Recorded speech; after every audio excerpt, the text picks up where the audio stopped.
For tonight's game, first, let's meet the starting lineup for the visiting Burnsville Blaze.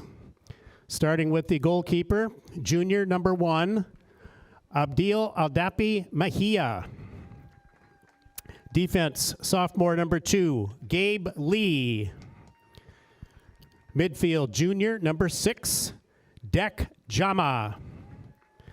Attacker, senior number 7, Nooch Clark. Attacker, senior number 10, Abner Philippos. Attacker, sophomore, number 11, Emerson Castillo. Defense, senior number 13, Owen Cadwell. Defense, senior number 14, Umith Azad.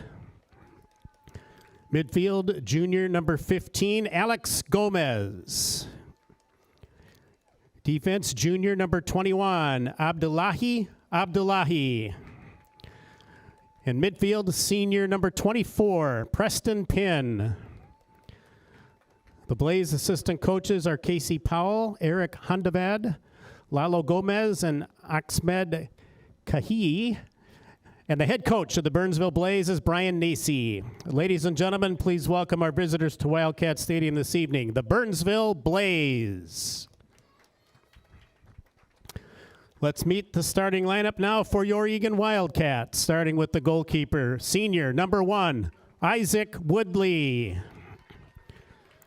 Midfield, junior number 2, Gabriel Frost. Defense, senior number 3, Captain Caden Larson. Defense, senior number 4, Captain Donald Ty. Defense, sophomore number 5, Alex Newton. Forward, junior number 9, Captain Ryan Lennertz. Forward, junior number 10, Derek Sy. Midfield, junior number 11, Emilio Villasenor. Defense, junior number 17, Daniel Redlin. Midfield, senior number 18, Captain Nicholas Cron. And forward, senior number 22, Parker Jensen. The Wildcats assistant coaches are Dave Bland and Trevor Hemphill. The head coach of the Eagan Wildcats is Tim Foley. Ladies and gentlemen, your Eagan Wildcats. The officials for tonight's game, the center referee is Josh Hartwell. The assistant referees are Sam Tanucci and Kofi Ezekiel Agbasu. Ladies and gentlemen, at this time, the national anthem will be played. The flag is located at the north end of Wildcat Stadium.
Good afternoon, everybody. Welcome to Wildcats Stadium here at Eagan High School, Eagan, Minnesota. I'm Nathan Cron. I'm joined here in the booth by Skip Newton, and fall is in the air for the Eagan Wildcats. The Eagan Wildcats have homecoming in the rearview mirror. The trees are starting to turn. There's a bit of chill in the air, although it's beautiful and seasonal tonight. Some nice sunshine and not too much wind here in Eagan. The Wildcats in blue, the Burnsville Blaze in white. It's a border battle. Skip Newton, what can we expect tonight with this game, and how important is this heading into sections? You know, this game is huge for both teams, and for a couple of reasons, right, Nathan? The first one is, obviously, you want to win to get, a higher seed going into the playoffs, into sections, because the higher seed means that you don't have to face the better teams until farther along. But the second reason is, and I think this is key for Eagan especially, is you want to have some momentum. You want to be playing your best soccer going into the playoffs. So you've got confidence, you're feeling like things are firing on all cylinders. And then, of course, in playoff soccer or playoff anything, it's all a matter of, one game and anything can happen. And if you're playing confident, then you can take care of business against a team that you're supposed to beat, but then also upset maybe teams that are ahead of you in the standings and have a higher seed. And that's exactly what the Wildcats need to do. But it starts tonight by getting a win against a team lower than them. We know that Burnsville has been playing probably a little better than the record might indicate, but still, Eagan needs to win this game. Wildcats come into this game having one win and a tie in their last four, having been beaten by Apple Valley and Lakeville South.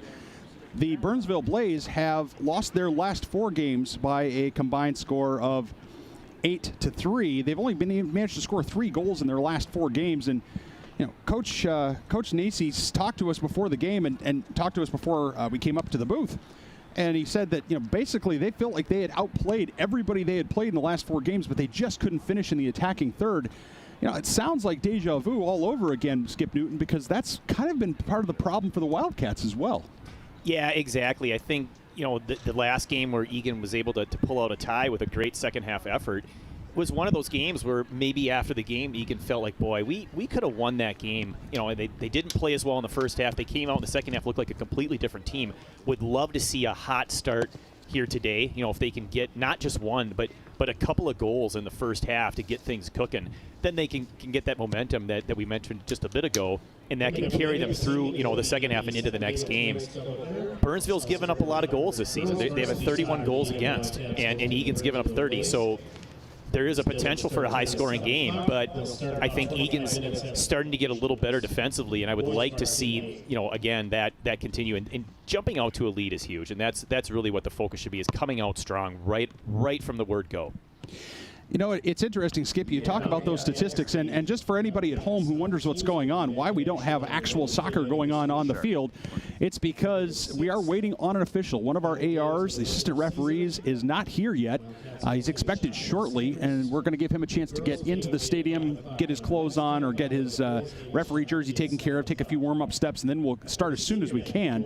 Unfortunately, we're at the mercy of getting enough officials, and I'll take just a moment to encourage anybody who feels strongly about youth sports, high school sports. If you have an opportunity to become an official, if you have an opportunity to go out there and referee, whether it's football, soccer, whether you're a swimming official, volleyball, whatever, look into it, because the Minnesota State High School League and all of the various conferences and athletic directors are looking for, people who want to stay close to the sport, people who know the sport, but maybe don't have enough time to commit to leagues and things like that. If you have a chance to be a referee, I'd recommend you take it on. But returning to my earlier point, Skip, a high-scoring shootout. The Wildcats really haven't been in what you call a shootout since very early in the season when they won 4-3 over Duluth East, a very good Duluth East team at that time. Question: which team is favored if this becomes a 4-3 kind of game? Which team's going to win this? Be better off in a shootout? Any idea? I actually think that might favor Burnsville. I think part of what the coach told us before the game is that they've had some trouble finishing, which means that they are getting chances to score and they're just not capitalizing, which of course is a big part of the game.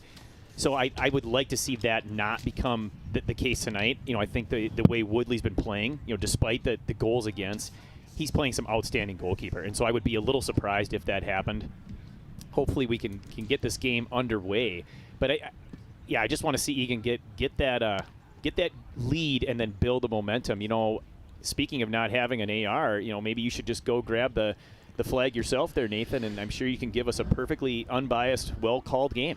Well, it's not the first time that's been suggested, and I have done that for club soccer before, but at the club soccer level, U13, U10 girls or boys, it doesn't matter.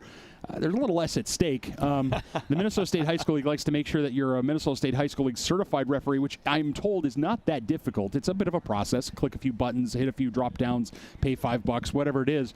But it's relatively easy. But I am not a qualified official for a high school varsity game. Now, to work non-varsity contests, you actually don't have to be a Minnesota State High School League certified official. You can work junior varsity, 10th grade, B squad, freshman games.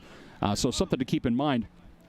I want to take this up. Oh, I was just going to say, we do see the third referee, running onto the field now. He actually got a smattering of applause as he was jogging across the field. So it looks like we'll be getting going shortly. Well, hopefully not the last time that he becomes. Hopefully the last time he becomes the center of attention, Skip, because usually when referees become the center of attention, that's when we can have some challenges on our hands. Eagan High School, I might as well get this out of the way right now. The Eagan High School Boys and Girls Booster Clubs would like to thank the following for their contributions for our soccer program. The platinum sponsors are Eagan Arms Public House, the Eagan Hockey Association, Wave Soccer Club, Elite Feet Training, Minnesota Orthodontics, and Summit Orthopedics. The gold sponsors are Birchwood Dental, Rami Cormont at Coldwell Banker, Divine Salon, Dunn Brothers Coffee, John and Melanie Willie at Edina Realty, the North Oaks Blast Soccer Club, and the Urgency Room. Thank you also to the Wave Soccer Club for providing the ball kids clad in green around the stadium. So it looks like we'll be getting going right now, as center referee Josh Hartwell is going to lead us off. The AR1 on the far side is Sam Tanucci, and the AR2, the slightly tardy Kofi Ezekiel Anafu, is on the near side. Wildcats in blue with white letters and white numbers. Burnsville in all white with black and gold trim, and we're underway here in Eagan. You saw the lineup earlier as Woodley's going to claim that one from Redland. Lineup earlier and we should mention this is a joint broadcast between Burnsville TV and Eagan TV because we are sister communities, very close to each other. It is a border battle, but the ETV and BTV staffs get along just fine, thank you very much. So we'll do our best here to get the lineups and the changes for both teams as Cy comes through. Looking for Leonard's on a run. Slides through, and Emilio Villasenor controls, gets it on his right foot. Sends it out for Frost. Frost just about trips over a line and then sends it in, and it will go for a corner. That's certainly the kind of start you'd like to see if you're in blue. Yeah, it was a really nice play by Frost. He momentarily lost his footing, but kept his balance. He had enough space, and then did a great job of turning the hips and facing the middle of the field so that when he fired that cross, he was either going to go where he wanted to or better yet, bounces off the defender for a corner.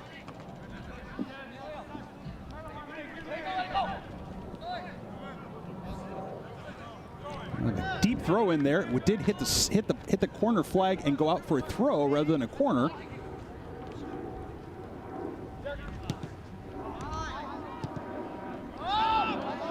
Falls for Ty. Ty with a right foot. It's blocked there by, I think that's Gabe Lee, number 2.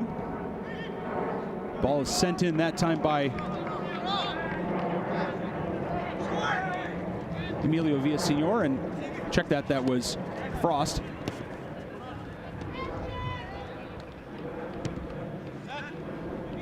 So one thing you mentioned about Burnsville and Eagan being so close in the neighboring communities, and we see this a lot at the high school level. You end up playing against players that were your club soccer teammates, because in club soccer you can go wherever you want. So it's interesting how that plays itself out on the field sometimes when all of a sudden you start seeing familiar names and faces of players on the other team that you're used to cheering for when they're playing with your own kid. Goal kick for the Wildcats. Yeah, these are two teams that certainly know each other very well, Skip. Last year, not that there are a lot of players off either team were here last year, but a handful of them certainly were. Last year, the Wildcats pulled out a 3-1 victory at Burnsville at Bob Pate Stadium. There's a nice move here inside. Gomez is going to try to frame it up. Alex Gomez, one of the top scorers here for the Burnsville Blaze this season. With Abner Philippos, the other top scorer. Here the ball falls for Gomez, and it's claimed by Woodley. Nice shot and nice save by Woodley. Shot for Burnsville. For the most part there, I liked how Eagan kept the ball outside. Even when it started to get to the middle, they did a good job of getting in the attacker's way, not yielding a shot right up until the end there. But some good team defense, as Burnsville did have some numbers at the start of that play, but Eagan was able to recover and get, the Mitters came back and covered up nicely. Well done there by the Eagan defense. I'll set the Eagan lineup. Outside backs are Ty and Larson. Inside central defenders are Redlin and Newton. We've got a 4-3-3, which means we have Villasenor, Cron, and Frost in the midfield with Cy, Lennertz, and Parker Jensen, Saturday's goal scorer, at the forward position. On the bounce off the Blaze, goal kick for the Wildcats. Good effort there by the defense, ensuring that that ball did make it out of bounds, but then letting it go out and not touching it so we could win possession with the goal kick.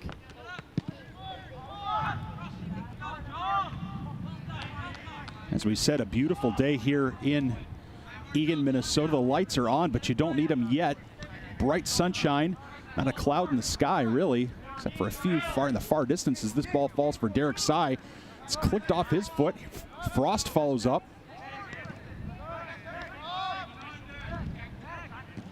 Center referee Josh Hartwell, not known for giving away a lot of soft penalties, or excuse me, soft fouls.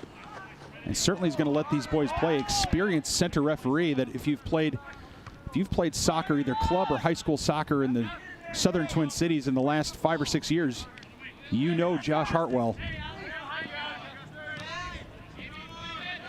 Probably, and I might regret this later, but probably one of our, to say this, I'll put the curse on poor Josh, but he's probably one of the best referees we have here in the Southern Twin Cities. Villasenor looking for Jensen. It was a nice creative idea, Skip, but it didn't quite come off. Cron slides it forward, but no one was making a run. He was directing traffic, but Sy wasn't quite there. Yeah, that looked like that was going to generate into a really good scoring chance, as the Wildcats had numbers as they entered the attacking third, but unfortunately they couldn't connect the pass. But here they're going to try that again. There's a nice ball down to the corner. Villasenor finds Lennertz. Lennertz has a run, sends it towards the goal. Nobody could get a foot on it. It's a nice clearance there by Pinn.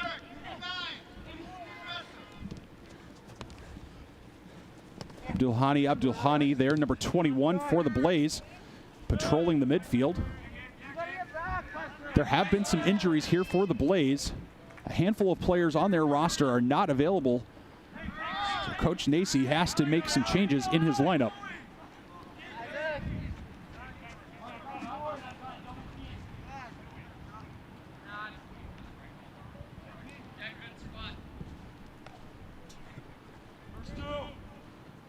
Officially, the Wildcats have a shot on goal. 2 shots with 1 on goal for the Blaze. We'd expect, as Parker Jensen gets a handle on it, he's got some wheels. It's played out that time by Castillo, and Castillo's going to win the throw. Jensen's not sure about that, but the assistant referee had a pretty good view of it. And I'm going to side with the assistant referee on this one. It looked like it did go off of Jensen's foot, just as the back left defender there was trying to kick that out of bounds. He did a nice job of kicking it off Jensen, who really had no opportunity to even get out of the way of that.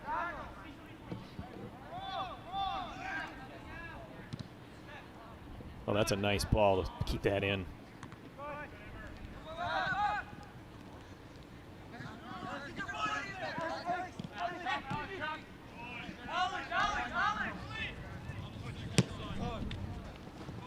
Overlap there by Umeth Azad. Nicely done. Cron chips it forward, looks for Lennertz. Lennertz has to grow about 6 inches to get that ball, just over his head, unlucky.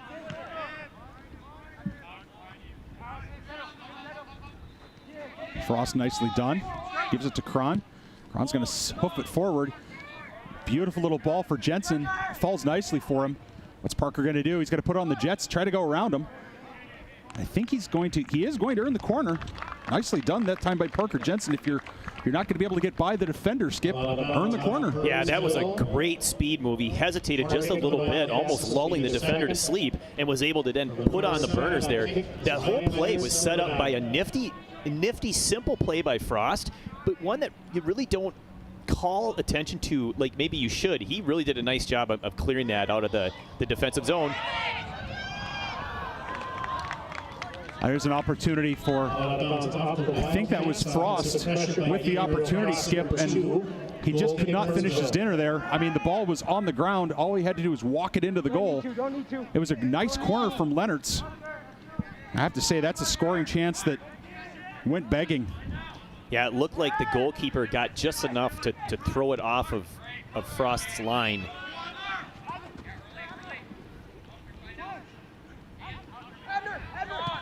Ty watching Filipos. Villasenor with a little stutter step, nicely done. Nice play. He's got Leonards now. Leonards is going to send that forward for. Oh, that's a good ball. For Sy. Sy's around the goalie, but he's played it too hard. Oh, Derek Sy. That's one he wants back. It's one he wants back, Skip Newton, and he had a beautiful pass from Ryan Leonards, and that touch just let him down. Yeah, as you watch this ball by Leonards goes right through into this open space right here. Oh, no, it's moving on me, but that open space where it's in front of the goalkeeper, but in a spot where Sy can get to it first. Just a beautiful, beautiful ball by Leonards, and unfortunately Sy, because he's moving so fast, just tipped it too much, and of course on this turf, it just takes off, and he wasn't able to catch up and put it into the open net. Foul here on the Blaze. Wildcats take it quickly. So one of the things Sy's going to have to do is to become a more complete player, Skip, is he's going to have to work on that touch. He's going to have to make sure that the opportunities do not present themselves very often in these games. You can't give them away. You see Captain Cron trying to get Redlin and Larson to pick up the ball. Yeah, it looked like just a little bit of a miscommunication there. Neither one knew who was going for it, and unfortunately nobody did, which is often the case when nobody calls for the ball. Communication is such a big part of soccer, maybe more than any other sport. You know, you've got 11 people on the field, and it's a free-flowing game. So you have to let your teammates know what you're doing so they can adjust and make smart decisions, because of course you can't see everything. And there was a case where they both had a chance and nobody took it. Filipos with the ball. He is the Blaze leading scorer by quite some margin. He's got 8 goals on the season. To Gomez's 6. Nobody else with over 2. As Jensen. It's a great play. It's a makes great play. Beautiful play. Can he slide it across, or is he going to goal? He's going to goal. It falls for Sy. Sy tries to control. Nicely done by Jensen. That was a great save there by Aldape, as he not only saved the shot, but it was able to kick the rebound past Sy, who was coming in wide open, as that was a gorgeous 2-on-1 break on a perfect long ball pass there to start that thing off. Right now, the Blaze are giving the Wildcats all sorts of room in the midfield, Skip, and I have to say that is absolutely what they need. Sy turns the ball over again. I'm not sure Sy's right. Because his touch let him down earlier, and now he's just turning the ball over. I'll have to see if maybe that Coach Foley makes a substitution for him. But he's not check. He didn't check to the ball from Frost, and he just turned the ball over. And I'd like to see a little more intensity out of him. There's an opportunity for Leonards. Some sloppy passing by the Blaze. Leonards finds Sy. Goes right back to Villasenor. Leonards tries to feed it through to Villasenor. Just a little too much cuteness there. Gomez breaks. He's going to have an opportunity. Is he going to be able to get it onto his left foot? He does. It hits the post and it goes in. Correction, that was Nooch Clark, number 7. What the fuck did I do? And we apologize for the language there. I think our mic may have picked up some hot comments from some of the players. So a bit of an unlucky play there, as Alex Newton, the sophomore defender, raced back, as you saw, forced the eventual goal scorer to bring it back, and he actually got a foot on it just because he was moving so fast, couldn't get enough to knock it off the attacker's foot, and then the shot, just goes inside the pole for the first goal. Burnsville, number 7, Nooch Clark. It's really key here for the Wildcats to not get down, because they are playing good soccer. They've had better scoring chances. They just need to answer quickly and take control back. Yeah, a very disappointing start now for the Wildcats. If you had asked me a minute ago who was having the better run of the play, I would say it was Eagan by far. But right now, Burnsville finds itself ahead 1-0.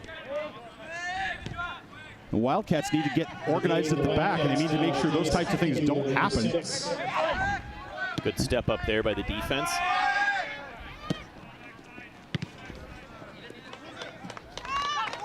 I'd like to see Ryan Leonard bring that ball up the field just a little bit, because I get a sense that if he's got a lot of green space, he could take that green space and then set up Cy for a shorter run. Making Cy make a 30-yard run on a through ball is a little more challenging. If he can make a shorter run, he might have better control, Skip.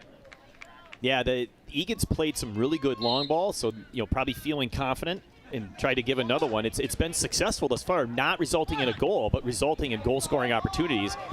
So I'm sure that's what they're thinking is, hey, if we can just keep this up, we're going to get one of these for sure.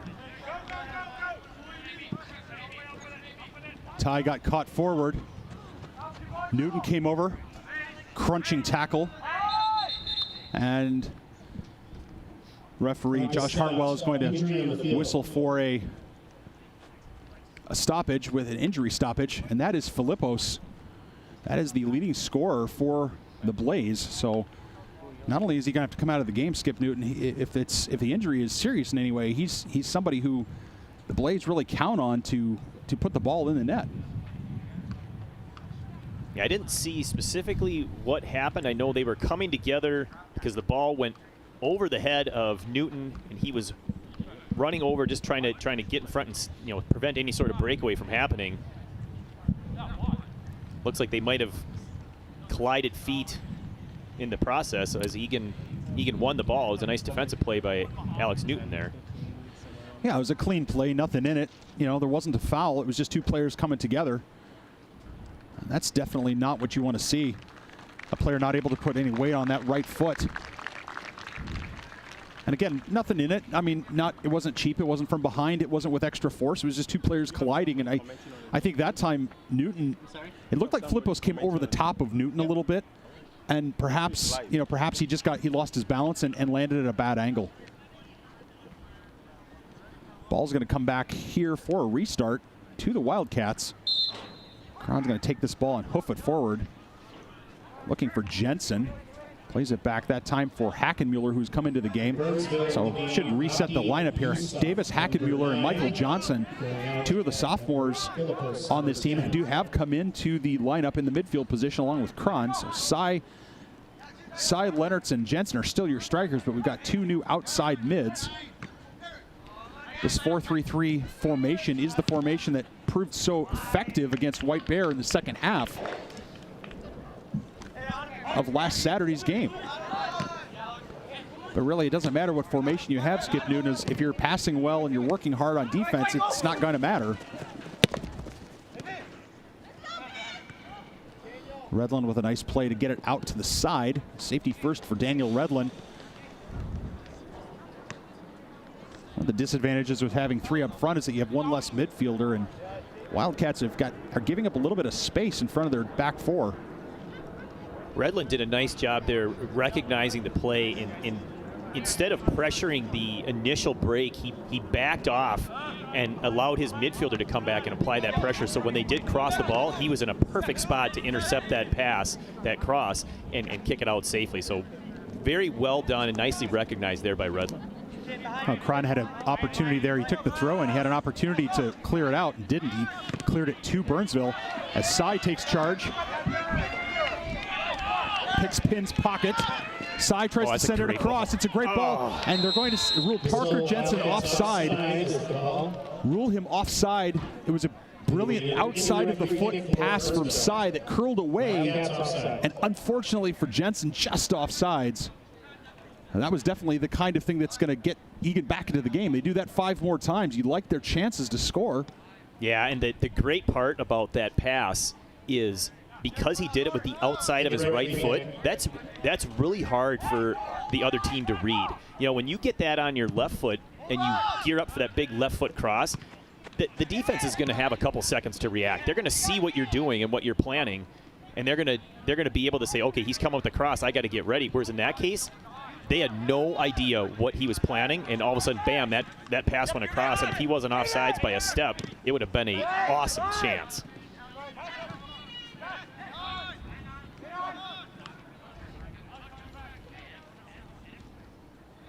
Hackenmuller helping out on defense. Nicely done. A little bit of confusion there between Woodley and Newton.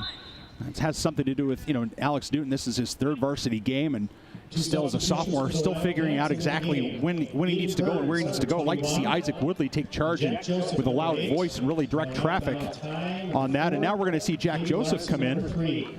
Jack had been out of the last of the White Bear Lake game with an injury, and he is back now firing on all cylinders, we're told. So we're going to watch Jack Joseph, who, for those of you who have watched this game before, as Cy sends it forward for Cron. Cron has an opportunity here. Slides out that time by Azad. Jack Joseph is in number 8 here on the near side of your screen, is one of the more physical players you'll ever see, and pound for pound probably as physically tough as anybody on the field.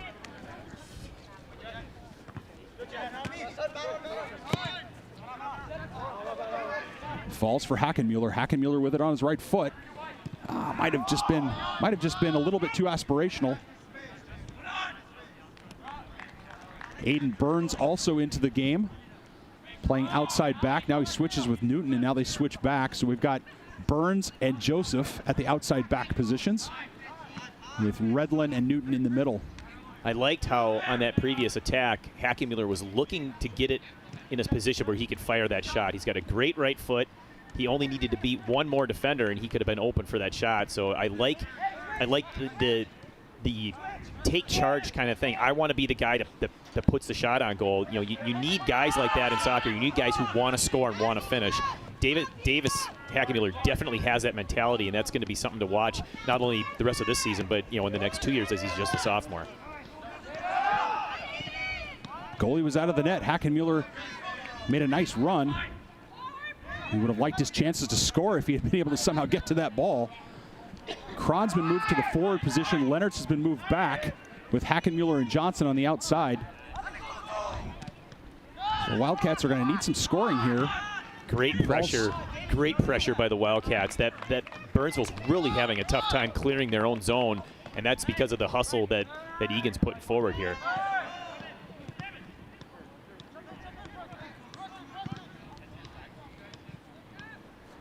Skitters off Leonard's leg.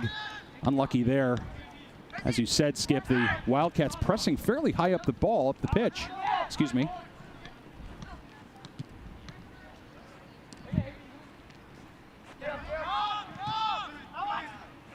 See referee Hartwell not buying any of that. Here's Cron with an opportunity. Tries to slide it forward.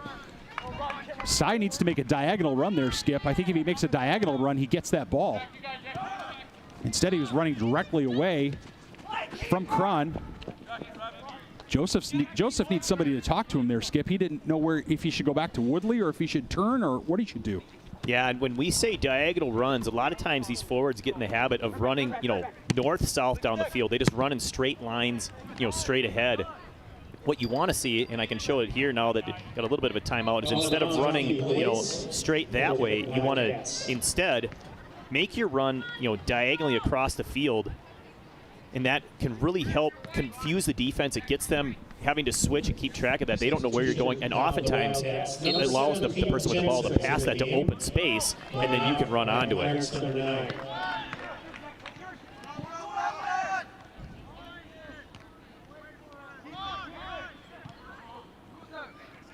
Wildcats certainly looking more dangerous on a consistent basis, but the score is still 1-0 Burnsville.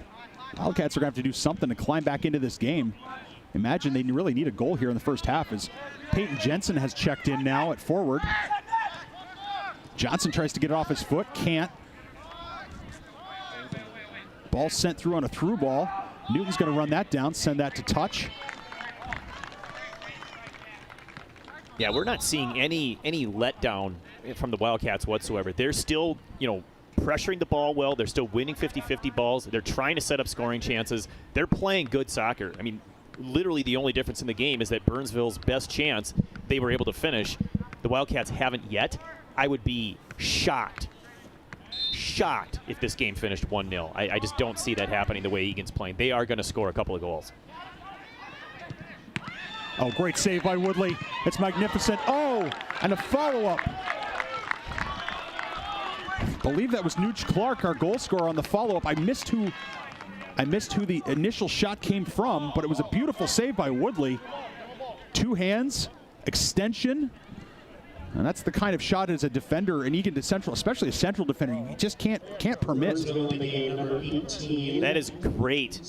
Excellent hustle there by the Eagan defender, the one that ends up lying on the ground and colliding afterwards. If he doesn't hustle and put himself in a position to pressure the ball, then that's a much easier rebound attempt for the Blaze.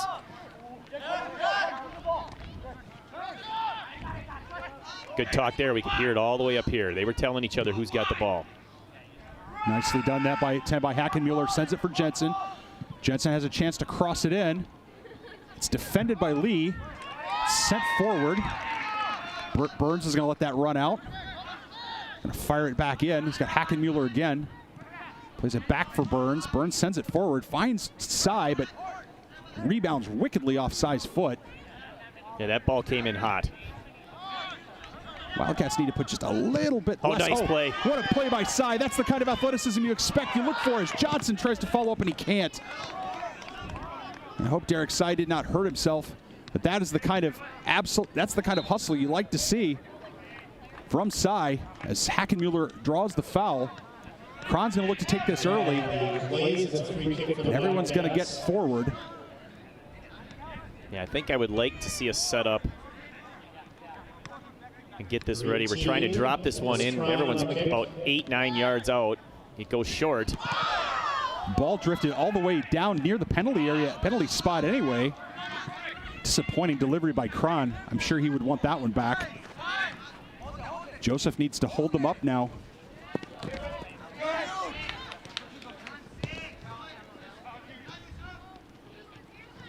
Cannot allow a shot here. Nice step by Redland. Good follow-up by Redland. Falls for Johnson. Johnson just needs to get their shape back. Nice team defense by the Wildcats in front of the net, not allowing a shot. Easy. Out. Let's go. Parker. So one of the benefits of this game and the crew that we have here tonight is you can hear how much communication happens on the field, right? The way they're talking to each other, it's awesome. It enhances the experience.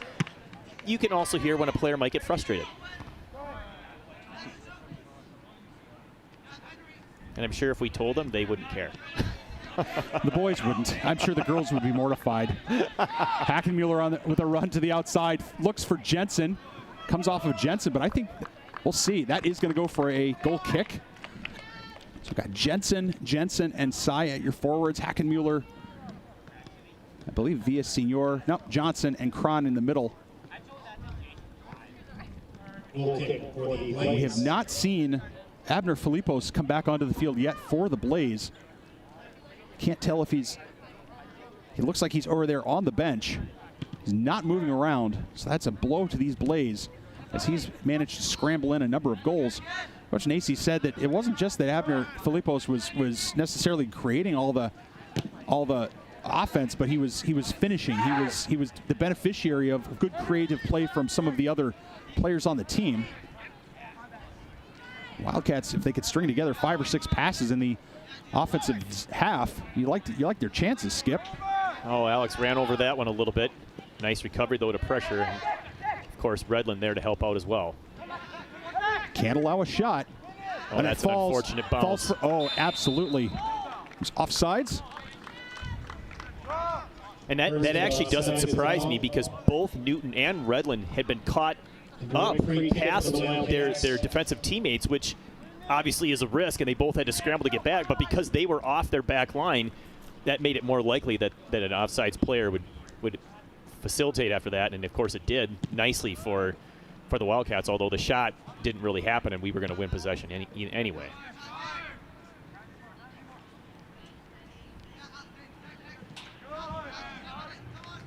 Hackenmuller goes down, no whistle.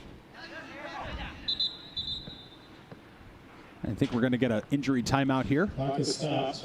As Hackenmuller Injury on the field. took a little bit of a bump and fell down. And just got caught on the aftermath of a slide tackle there. I'm sure he's fine. He'll have to come out of the game. Number 19, Jacob Tran, and number 12, Jacob Brassow into the game at the outside back positions. So Joseph will be withdrawn, and now Hackenmuller will be withdrawn, and Tran will take his spot. Boy, when you see the replay of that absolutely could have been a foul call. I'm a little surprised it wasn't. When I saw it live, I thought he got the ball first and it was clean, but I looked at the replay here, not as much. Well, and I, honestly, Hackenmuller didn't go down hard, Skip. He went down, but he didn't go down with a lot of force, and I wonder if maybe that had something to do with it. Because it certainly didn't look like a lot, even though it certainly was. Now Brassow with a nice step. Johnson's going to have to battle here. I'd like to see Johnson use that body of his. He's big and strong. Jensen now, speaking of big and strong, hoofs it forward. He finds his brother Peyton Jensen on a run. Peyton falls for Peyton Jensen. Couldn't keep his footing. He tripped over Lee, and Lee was able to not concede there. Ball comes forward for Burns. And as I said, I'm not sure who that was to. Jacob Tran threw that ball away. Yeah, I think he was expecting to give and go, and there wasn't a go. Oh, nice dribble move. There we go. That's a trip. Oh, wow. Certainly, Cron was looking for contact there, but it sure looked like there was some contact. He's going to be frustrated with the center referee, but the center referee, as I said before, does not give away soft fouls.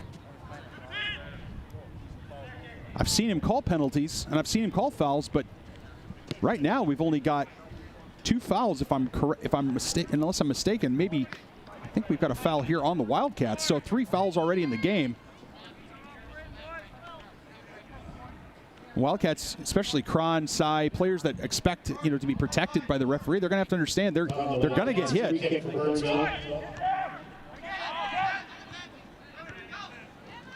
But I think what that does is that should give the Wildcat defenders a little bit of confidence that they can be physical as well, and not necessarily concede a foul. Right. Yeah, it was a nice play on the free kick by the defense. They had set up their line at about the 25-yard mark, and that's exactly where the ball dropped. So they were in perfect position to make that play.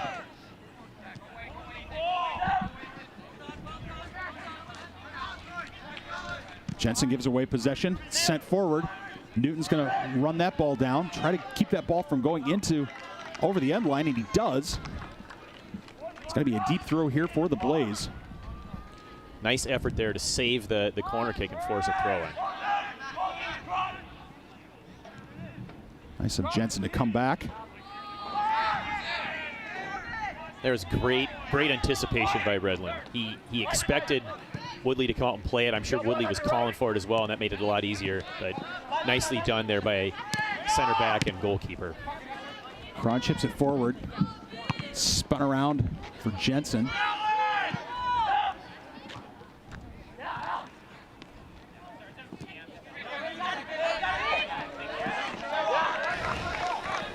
I'd like to see the Wildcats be a little more direct here with now a little more than 11 minutes here left in the half.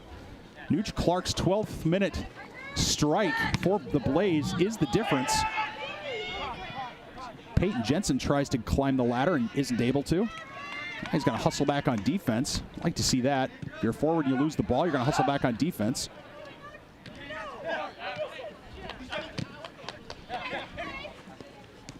Nice read. Nice job by Brassow in the corner. Jensen hoofs it forward, but just too hard. He just needed a smaller tap there. I'd like to see Cy tell him where to put that ball. Yeah, they had the numbers. It would have been a 2-on-1 if he puts that where he wanted to put it. Just got a little too much on it. Burnsville keeper Aldape Mejia has not seen much in terms of in the last 10 minutes. That's a great flick on by Cy. Jensen's going to have an opportunity, and just went too early. It's probably a shot. It's probably a shot on goal, but it's not anything that's going to trouble the keeper. A shot for the Wildcats, 22, Parker Jensen. Really great pressure there. You know, Alex playing against a bigger person, but he was right on his back, not giving him any space whatsoever. Even if you don't win the ball, it makes it almost impossible for the offensive player to control it. I really like how the Wildcats are coming back to fill space and win these balls by their midfielders. The midfielders are doing a great job of doing that. Cron had made a run, was looking for Jensen to give it back to him. Here's a great run on the outside by the Blaze. Burns with a nice job holding up Sengamangfong.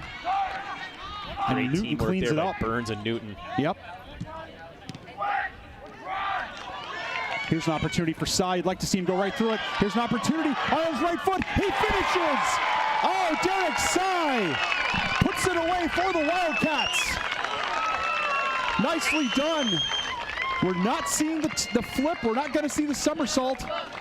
Watch this as he's maintaining control, able to keep possession here, and watch this touch right there. He kept it near his foot, put the goalkeeper in nearly an impossible spot as he comes charging out, hoping that Cy would take too much of a touch. Instead, he keeps it in front of him, and he's able to finish past a diving keeper.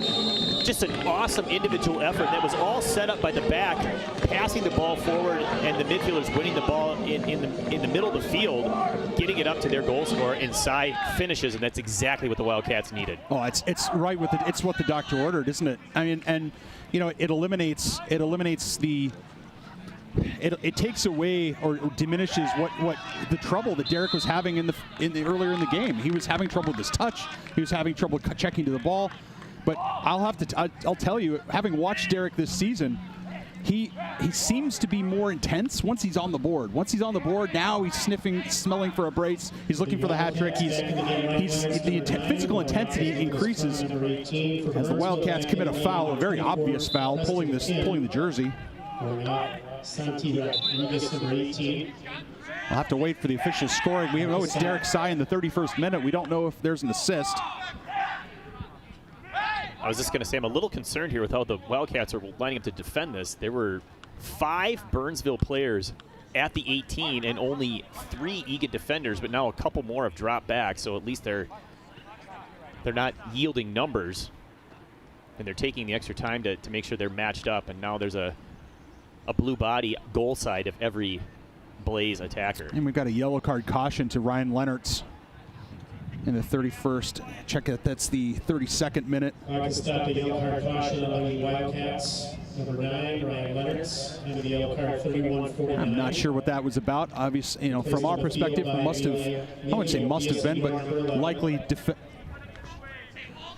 a yellow card caution. Okay, so we're being told by the box, the yellow card caution was issued for not wearing his shin pads, not wearing his shin guards. And that is something you get nailed for and dinged for here in high school. It's actually part of the IFAB rules. If you're not wearing shin guards, it is cautionable. So Ryan Leonard's drawing a silly yellow for not wearing shin pads. I was just going to say, there's so little equipment in the game of soccer, but shin pads has been kind of the staple since, well, they started playing. That's surprising. But I know these days these players don't practice with them.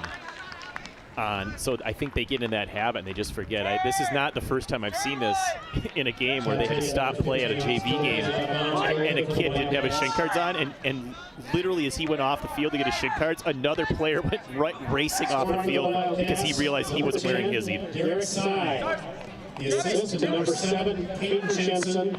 Time of the goal. Peyton Jensen gets the assist on Cy's 31st minute goal. As you saw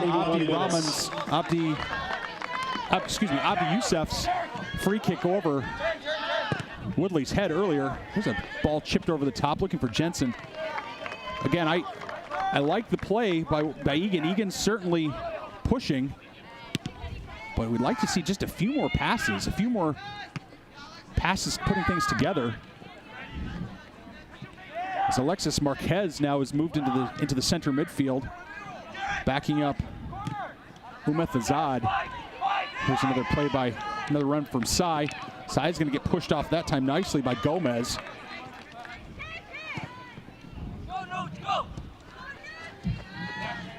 And we're going to have an offsides call here on Nooch Clark. He was offsides. It's my right eye. As I saw Gomez play it forward, Clark was definitely offsides, in an offsides position, and the referee wanted to make sure that he played that ball first before raising the flag. Second time that the Blaze have been caught offsides in this game. Redlands free kick goes all the way over to Peyton Jensen. Jensen with it's going to try to serve it to the middle, but nobody was making the run. Doesn't matter though, because Castillo plays it to the outside. Here's Villasenor with it now. What can he do with it? He's going to slide it forward. He's going to look for somebody. He's going to look for Jensen. The ball's going to come off of the Blaze. You have to think, Skip Newton, if Wildcats are able to put another one in the net here. Yeah, what I'm looking at right now is this big open space on the 18 right here. Would love to see Eagan filling that space. You know, that's where a defender, you know, like Brassow could step up from his left back position. He's got nobody to cover at that point. Step up into that open space and look to, you know, get a shot from 30 yards out. Good talk there. Good communication by Eagan. Nice job by Brassow opening up for Woodley. Brassow plays ahead for Johnson. Johnson comes to the middle for Villasenor. Villasenor, this is the kind of passing I wanted to see. Tran trips it forward. It's intercepted. The ball's, I think, going to make it out of bounds, and it is. But yeah, good look there. Some great passing and an awesome decision by Tran. He had him open down the right side. Nice play by the defense, cutting that off. I think that was Lee on the far side, the outside back over there, if I'm not mistaken. For the Wildcats, back in the game was Cron, number 18. Cron and Frost will come back in for the remaining few minutes. Peyton Jensen will have a seat. Slide Sai back into the midfield. Cron flails at it. Now Sai flails at it. Joseph also in the game. Sai nicely done taking it away. Redland's got to take that ball quickly. The speed of play here is ambush Daniel Redland. He's got to get back. Now Johnson's going to have to chase down. Nicely done that time. It's a nice shot that time by Owen Caldwell. Yeah, those low, hard shots off the turf like that can be a little bit tricky. Of course, Woodley leaves absolutely no rebound. Nicely done there. Excellent recovery and help again coming back. Sai especially, but also Johnson, number 13, came back to pressure from behind. So again, we're seeing some really active play by the forwards and midfielders coming back and pressuring. And I think that's something, you know, it's something really that you see from defenders, especially defenders that are relatively young from a varsity experience standpoint. The game is so fast. It's so fast and it's on them so quickly. And let's face it, it's not forgiving. If you make a mistake, if you fumble the ball away, if your touch isn't perfect, the other team takes advantage. And at the varsity level, whether they've won every game or lost every game, at the varsity level, they're just too good.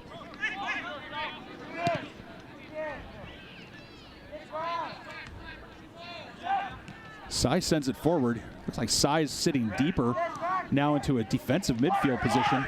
I like that versatility. Oh, beautiful. Villasenor's got all sorts of green space. He's got a corner run from Cron. Cron nicely done. Has it on his left foot. He's going to send it across the box. It's towards goal, but nobody can get there. Oh, Nicholas Cron, nice service. Frost on the side. He's got an opportunity now to send it in. Falls for Cron. What's he going to do with it? He's going to try to go around the defender, and he does. Gets pushed off. I think Cron could have been called for a foul there as Castillo went down in a heap. So that whole play, that whole sequence was all set up by Cron making a fantastic diagonal run. That's exactly what we were talking about earlier. He doesn't run straight up the field. He runs diagonally from the middle all the way down to the near corner. Just an outstanding run, and then some great passing by Eagan there. I believe that was Villasenor that made that ball down to the corner to a streaking Cron. Yeah, he did. And one of the things that Emilio Villasenor has done this year is he has sometimes been a little too aspirational, trying to dribble through too many opponents or something like that. He has good foot skills, no question, but at the same time, that pass was the perfect pass, and really that's the kind of thing that should be encouraged. Get a sense that the game's become a bit ragged, Skip. A little too much playground and maybe perhaps not enough varsity control.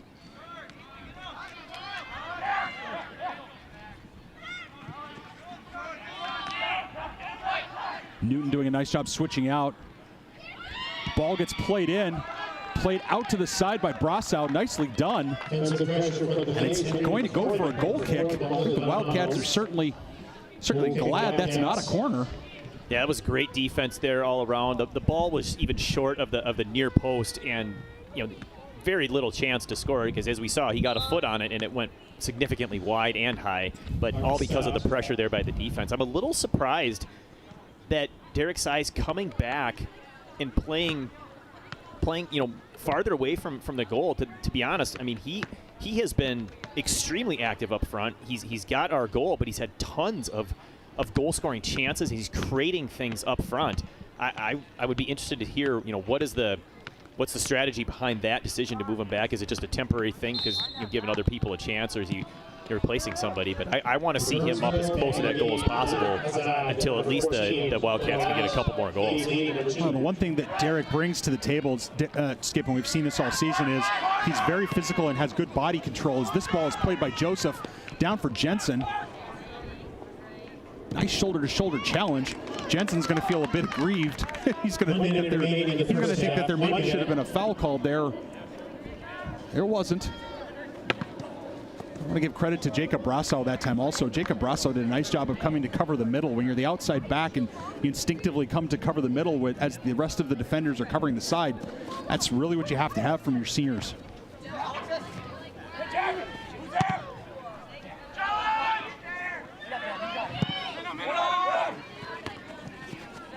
Played out by Redlin.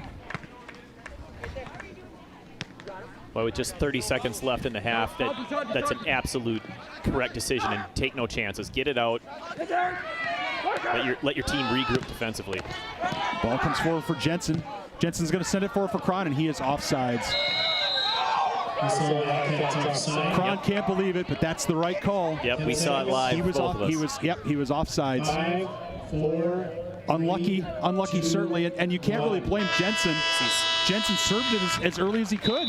Yep, we saw it right at the 30. The defender was on closer to the 31-yard line, and Cron was already past the 30 when that ball was kicked. He probably felt he was even when the ball was kicked, but that was a good call. The AR was spot on in the right place there. Well, the Wildcats had a few dodgy moments here in this half, but they've really played generally better, I would say, than the Blaze. But scores 1-1. 12th minute, Nooch Clark scores for the Blaze, and Derek Sy counters and levels it for the Wildcats in the 31st minute. We're going to step aside for halftime. Don't forget to come back here and join us in the second half. So we'll have more varsity soccer action here on ETV and BTV. We'll be back in a little while. Thanks, folks, for watching.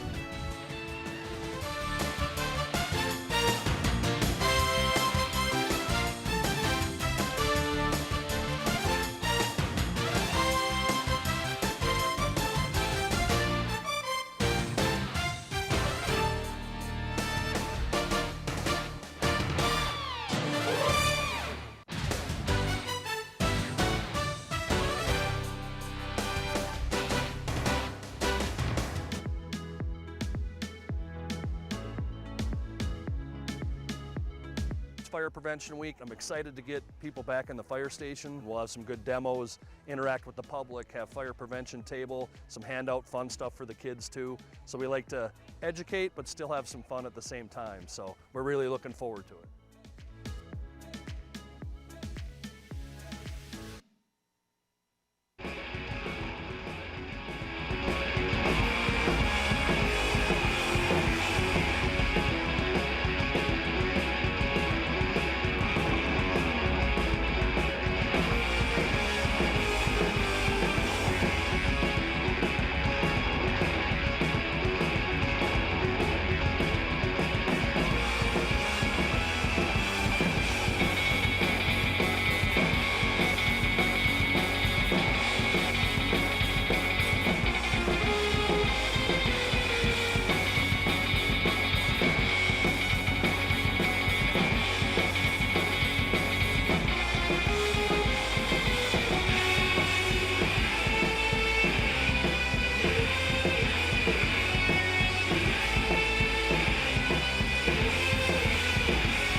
Welcome to second half action here at Wildcat Stadium here in Eagan, Minnesota. I'm Nathan Cron along with my broadcast partner Skip Newton, and we've got a heck of a game here between two conference rivals, two rivals that share a border, also two section rivals. And we've got sections starting here in a week or so. We can change. One more game for both of these teams after tonight, and then it's one and done. It's win or go home. Skip Newton, we've got a 1-1 game here between the Wildcats and the Blaze. What do the Wildcats have to do to climb, to get into this game and really grab it by the neck? They need to stay aggressive like they've played the majority of that first half. They need to keep passing the ball well. They've made really good decisions, I think, when they've chosen to play the ball long. That's generated quite a few scoring opportunities. They're putting pressure on, and then they need to finish. We finished, one scoring chance. We've had several others where we got it down there and felt like we either didn't put the shot, into the net, or didn't even get the quality shot that we were looking for, even though the opportunity seemed to present itself. Whereas Burnsville, on the other hand, I think they've had fewer opportunities, but they have more shots on goal. And it's not necessarily because they're outplaying the Wildcats. They're playing well. It's been a fairly even game.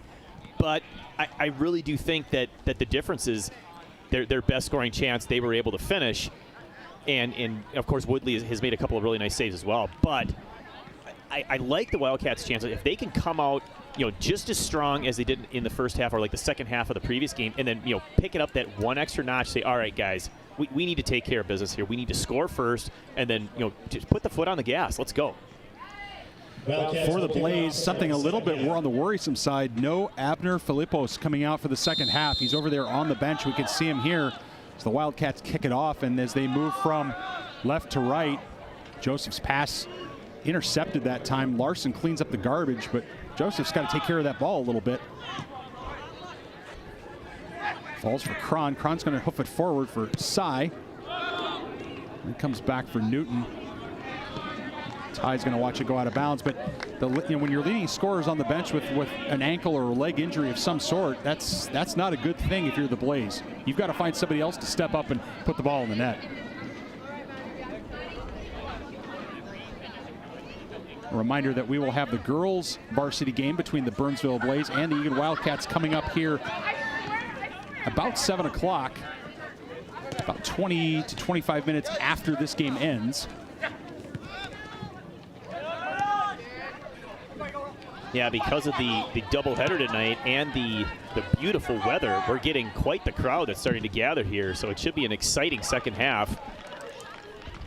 That's a tough play there, by Parker Jensen. He's going as fast as he can down towards the goal line, and he did a good job of turning his body, but really had nowhere else to go with that ball except right to the keeper. Joseph wins the ball nicely, but he's got to find someone else. I have a hard time dribbling through a couple of other players. Villasenor with a nice turn. Falls that time for Gomez in the middle of the field. Redland's going to give chase. Abdulhani on the far side. Number 21's moved into that center forward position. Nooch Clark has the ball go over his head. Ball gets turned over here by the Wildcats. Comes down for Abdi Youssef. It's deflected. I think we're going to have our first, yes, we will. We'll have our first corner here of the second half. Reset the defense here for you for the Wildcats. You've got Woodley in goal. Newton and Redland at the center back positions. Ty and Larson, your senior captains, at the outside back positions. Midfielders are Joseph, Frost, Cy, and Villasenor, with Jensen and Cron up top. Looks like the Wildcats have changed their formation, Skip Newton. It looks like they've gone to 4 in the midfield, with only 2 on the top. Ball comes swinging through. Frost has an opportunity. He's going to send it forward. Finds Jensen. Now lands for Cron. Cron 1v4 in the middle of the park. I'd like to see what he can do here. He's going to lay it off for Cy. That's a great decision by Cron. As you said, 1v4. He had nowhere to go, so just pull it back. Don't panic. Don't just kick it deep. Let your teammates catch up. It's an opportunity on goal. Oh, nicely done that time. Cron served it over for Villasenor. Looked like there was some contact there Emilio Villasenor, no, check that. That's Caden Larson. Larson's going to get off the, I can't tell if he's getting off the field or if he's trying to get his shape back. No, I think they called a timeout. I think he's coming off injured. Something happened there. Probably not serious, but he's definitely coming off. Something happened.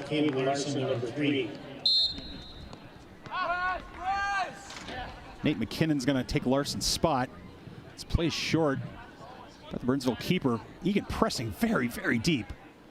Villasenor has the ball, and it's flicked out that time by the Blaze.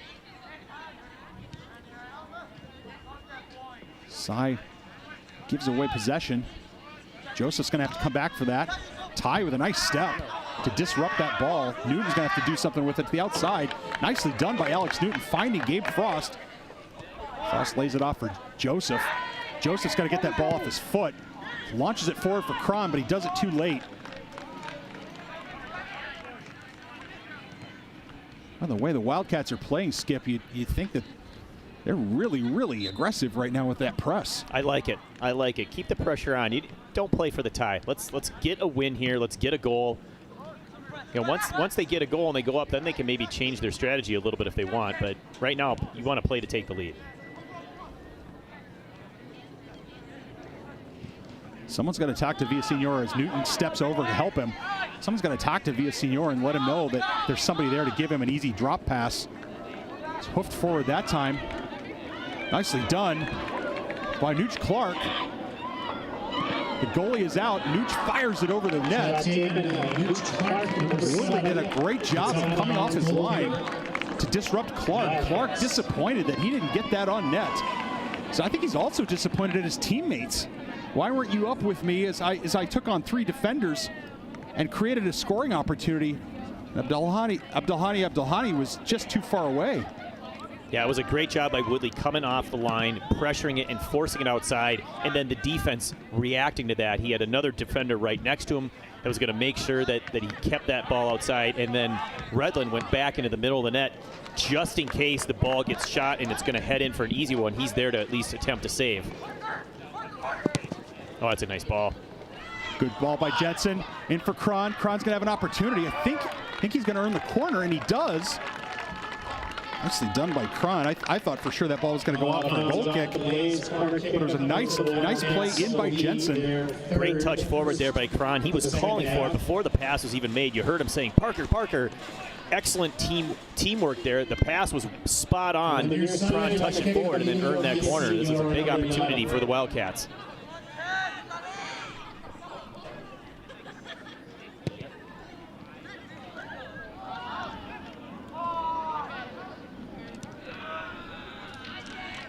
Ball's cleared out by the Blaze. A bit unlucky there for the Wildcats. It was not a bad ball by Villasenor, but nobody really got up for it. Cron's setting him up here, trying to drive towards that end line. He does. Everybody falls down, and they're going to get Cron for the push from behind. Cron's going to feel mildly aggrieved there, but it's the right call. And take a chance to thank our BTV ETV crew. We've got some great camera work, as you can see here tonight, setting up as Cron goes down in a heap. We're going to have a stoppage for an opportunity for Dana Bachland to come out and check on Cron. While we're doing that, we're going to talk about our BTV ETV crew. We've got Josh Sibley, Dalton Gruber, Joe Chupik, Patty Gigidio, Ken Trainer, Trevor Shannon, and Logan Westermeyer. We've got such a great crew giving us such great pictures, replays. We've got a telestrator, as you've seen Skip, showing us things on the telestrator. Just a really great production here for ETV. Of course, that's the crew, and that's who's giving us the pictures and sounds tonight. If you're interested, of course, in joining ETV or working with ETV, you can go to their website. They're always looking for volunteers who want to grab an extra camera and either work football or hockey or soccer or basketball or some other sport. I understand you're going to be, Skip Newton, you're going to be doing some volleyball play-by-play tomorrow night. Is that right? It's actually not play-by-play. I'm doing the PA announcing for the first time tomorrow for volleyball, so I'm excited for that opportunity. It'll be fun. I don't get to many volleyball games, so really looking forward to it. And yeah, it should be. And we all know, of course, how good the Eagan volleyball team is, so that'll be an outstanding one. But looking back at that replay of the Cron injury there, it looked like as he was trying to turn, he caught his foot a little bit awkwardly on the turf, and he ended up going down on his own and wincing as it happened. And then, of course, he tried to walk it off, and it appeared to be even more painful. So hopefully he's okay after a short break. Drop pass by Villasenor to Cy. You heard Cy calling for it as Leonards replaces Cron. We definitely, if you're an Eagan supporter, Eagan fan, you definitely don't want to see Cron on the bench for any extended period of time. And Leonards has an opportunity here to step up as Joseph comes over. Been very impressed today with Villasenor's game. He's played very well, very mature and very controlled today.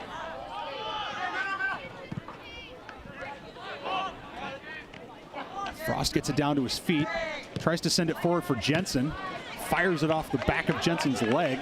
And that ball, I think, is going to run out of bounds for Ty. It's turned over there by the Wildcats. Wildcats need to do a better job. Oh, Ty absolutely gives it away. Yeah, he knew it too. He knew exactly what he was trying to do, and he's making the right decision. He just didn't quite connect with the ball, and the body language said it all. He's like, oh. What a brilliant pass there by Duan Mark. Check that, it's 15, Alex Gomez. It's a brilliant back heel. Gomez with it, fighting there in the middle. He's going to try to get off a shot with his right foot, and it's right at Woodley. Gomez, you can see it, his body language says, oh, I should have scored there. He got it on frame. It was a nice shot, but just did not trouble Woodley. Yeah, that was tough. He was surrounded by several Wildcat defenders, and really his only option was just basically toe the ball, poke it, and try to get it, anywhere but exactly, of course, where it went was right at goalkeeper Isaac Woodley, who scooped it up, and again, no rebound. Free kick for the Blaze. Jensen called for the foul. Jensen's going to be rightly aggrieved when earlier in the game when Jensen took a hard shoulder. That really, that wasn't really much of a foul. Here there wasn't much of a foul either.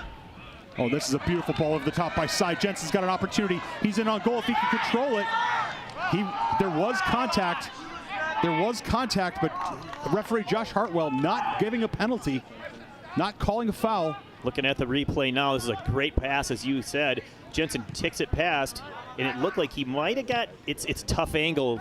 It looked like he may have gotten clipped on the heel from behind, but really we were blocked from him. We couldn't see that on that angle.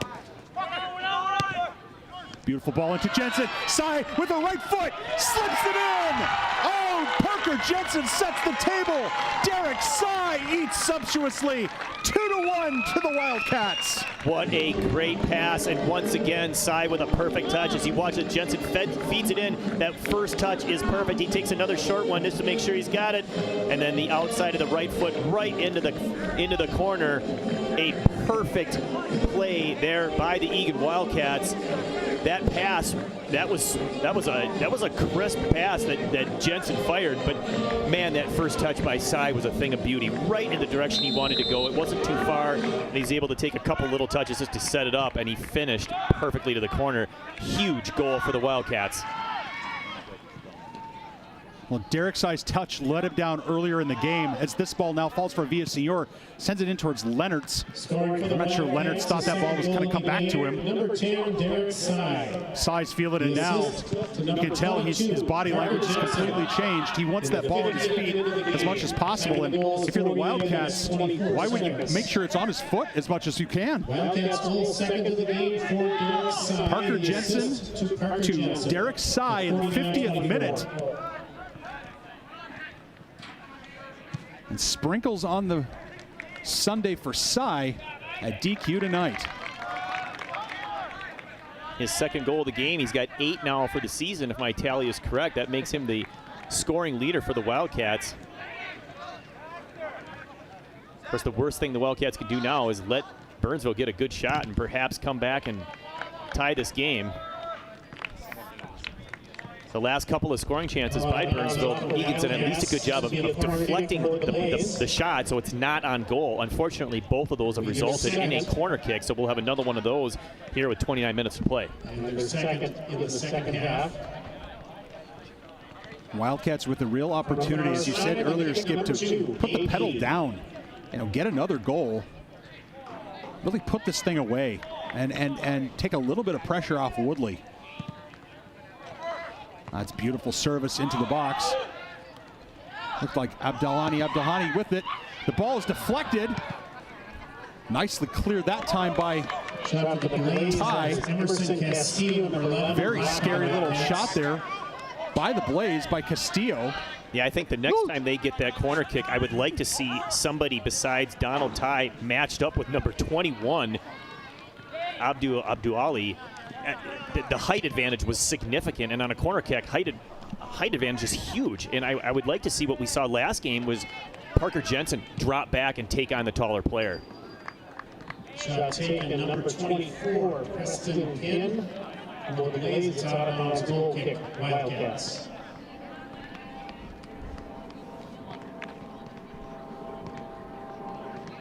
Oh, we've seen it already. If the Wildcats are going to get another goal, they're going to have to continue to press and do the things that they've made them successful here in the second half. The ball falls for Nooch Clark. Villaseñor wins it.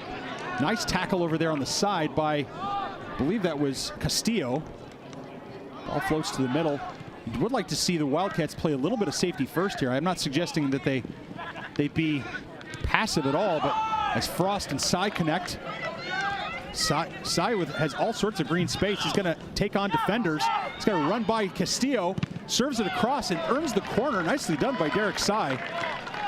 Boy, that's at least a handful of times now where Frost has had a brilliant touch to control play in the middle of the field, setting up an advance down the field there. At that time, he controls it. Eagan didn't really have an opportunity going into that to possess the ball, and all of a sudden, Frost just takes care of it and then feeds Sy for a lot of space up the side.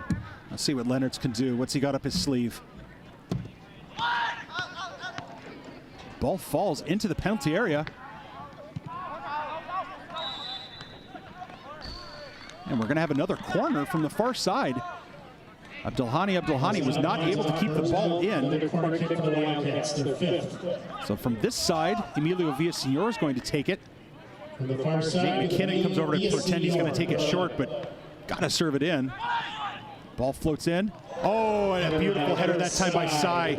Just off to the side. Not on goal.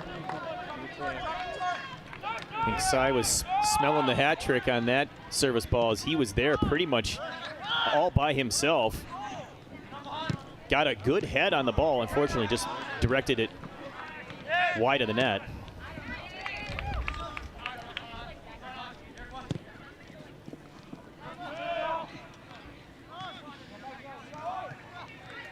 Nice foot skills on the far side by the Blaze.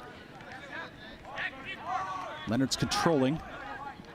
Finds Sy in the middle. Sy with space. Defense giving him a lot of room there. Part of that's because you don't want to get burned. You don't want someone to run by you. The ball's going to find its way into touch. Just over 25 and a half minutes remaining here in the half. Score 2-1 Eagan. A brace from Derek Sy with assists for both Peyton Jensen and Parker Jensen. Nooch Clark with the lone goal for the Blaze. Forgive me, we'll check it before the end of the game and see if they did award an assist on that goal. Skip Newton, do you know if they awarded an assist on Nooch Clark's goal? Do you remember? I believe it was unassisted. Okay. If memory serves. And if my wife were listening to this broadcast, I mean, she's here, so she can't hear, but she would say, your memory's not very reliable, though. But I'm pretty sure it was unassisted. Nice press by Leonards. Ball does get flicked to the outside, though. Here's a situation where Frost can play easy. Nicely done back to Ty. Ty can take a touch. Instead, he hoofs it forward. Falls for Sy. Jack Joseph got in the way. Yeah, that was a little unfortunate there as Sy was going long for Frost, and Joseph just happened to be making a run, and the two worlds collided, as it were. Ball falls down for the Blaze. It's Abdi Youssef, number 9.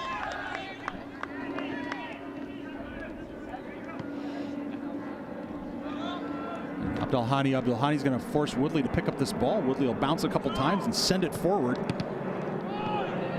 Wildcats definitely have to win these balls in the air. They've done a decent job of winning it in the air. That time Gabe Frost paid the price, but wins possession of the ball for the Wildcats. Have some substitutions here for the Blaze here coming up at the next throw opportunity. That ball's going to go deep. Parker Jensen's going to chase it. And it's going to be a Wildcat throw. Great example of a hustle play by Jensen, forcing the goalkeeper to kick it a lot harder than he wanted to, and all of a sudden what should have been easy possession for the Blaze turns into a throw-in opportunity for the Wildcats. Sometimes it takes just good old-fashioned hustle to make a play, and that's exactly what Parker Jensen did on that play there. It's a nice job by Ty there, pressuring from behind, forcing the misplay by the Blaze and winning possession for the Wildcats. Yeah, the faster Ty gets into his defense, the faster he gets on the offensive player, the better he plays as Jensen gives chase. I think we might have I think that was going out for a corner. Jensen saved it, kept it in. Although we'll never know. Cy's going to come back and send it all the way back to Woodley. Woodley's going to hoof that forward. He's going to send that out into touch, and finally, the Blaze are going to be able to get some some substitutes onto the field. 2 substitutions for Burnsville. Back in the game, Ethan Sangamavong, number 17. Ethan Sangamavong back in the game. Santi Rodriguez, number 18. Santi Rodriguez, number 18, also back in the game. And Preston Pinn, number 24. Pinn also back in the game.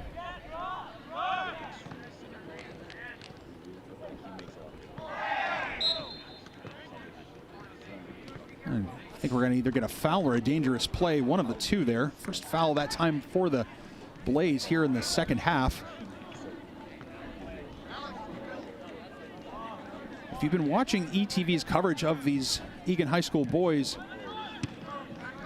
for the over the whole season, you might notice that the positions have changed a little bit, and the amount of playing time certain players are going to get has changed a little bit as well. And that's in part, I think, based on the fact that Coach Foley is getting this team ready for sections. He wants to see what combinations of players are going to be his main go-to players here for sections as Cy sends it across. It's flicked off of Burnsville that time. If Frost hurries and gets this down, he'll have a 2-on-1. Jensen screaming for it in the box. Sends it across, Frost does. Finds Leonards, and Leonards can't keep it down. What a great play by the Wildcats. They had a potential 2-on-1, like you suggested. It goes down into the corner, and here it is, Frost with a perfect service across. It's away from the goalkeeper, gets by him. Leonard's beside himself that he couldn't finish, as he just didn't quite get over the top of it enough.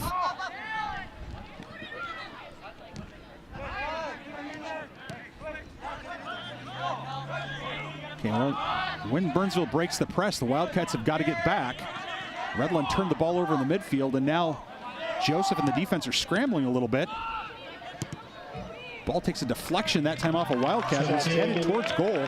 Nicely played there by Woodley. That was one of those rare times where you didn't see Eagan pressure the ball in the middle of the field like they've been doing for the majority of the game, and it led directly to a pretty good shot on goal there for the Blaze. Leonard's trying to get ahead to it. He does. Goes down in a heap.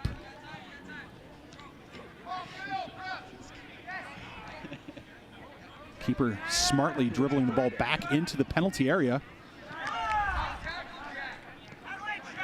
Joseph with a heavy tackle there, sending a Burnsville Blaze player sprawling, but no foul. Took the ball. The player went over the ball. Jacob Brassau is going to come in for Donald Ty. Back in the game, going out, Donald Ty, number 4 for the Blaze.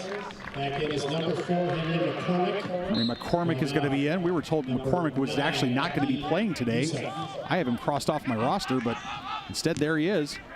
As this ball gets sent forward, defenders are going to have to do a good job. Nicely done that time by Redland. Cy finds it at his feet. Finds Joseph. Joseph's got to do something to get the ball off his feet. Like to see the Wildcats play a little easy here.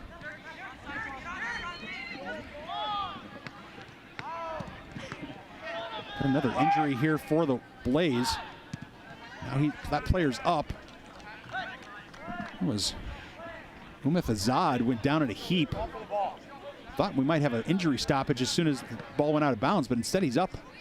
Credit to him for being stoic.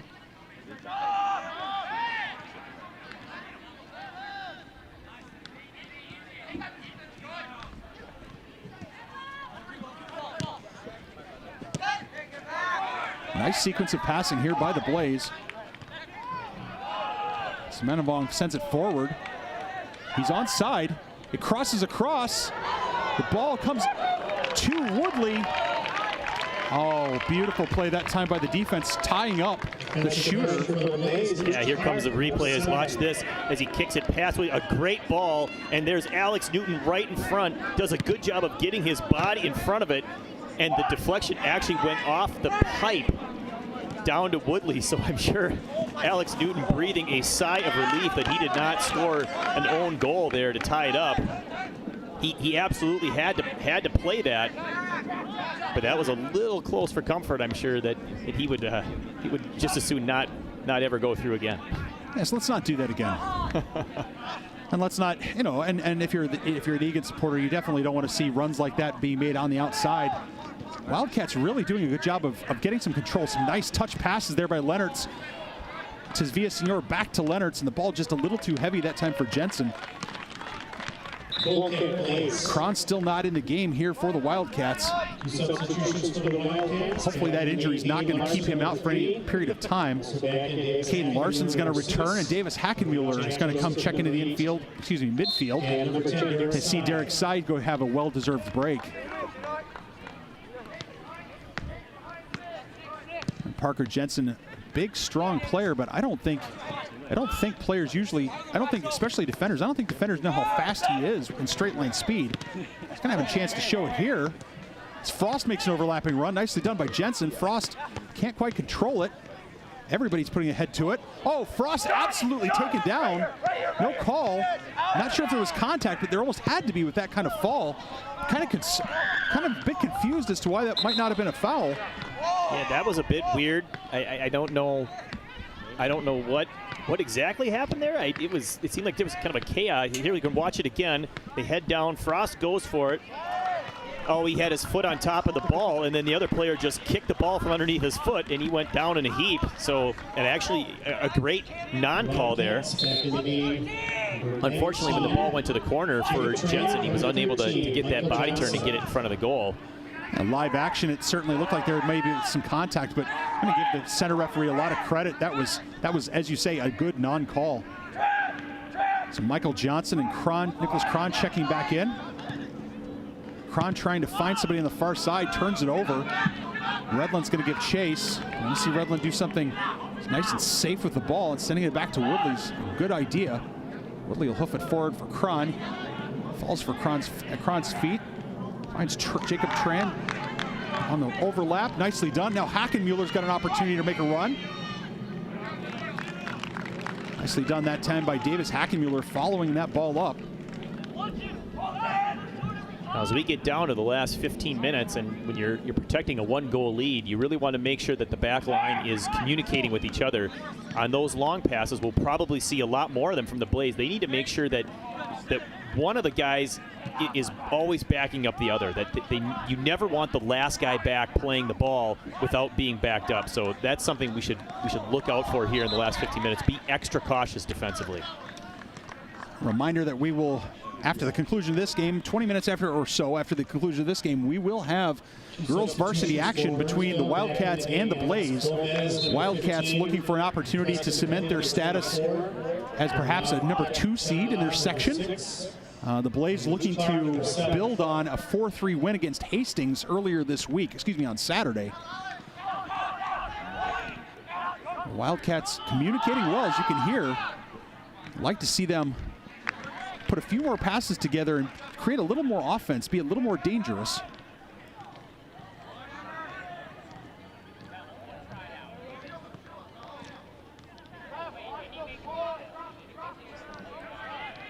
So you've got Parker Jensen and Hackenmuller at the front. You've got Leonards, Johnson. That's actually number 15. That's Evan Siljan, not Nicholas Cron. 15, not 18. This ball falls for Castillo, and the ball's going to go through. Brassow's going to send it all the way up the field into touch. That's a great clear out by Brasso. Not only is it safe, but he put it far enough up the field where there was actually a chance that one of the Eagan players might have gotten back and been able to play it. He didn't know. He was doing it blind because he was in a hurry, but it was a great ball, and here's another great ball. Beautiful ball that time.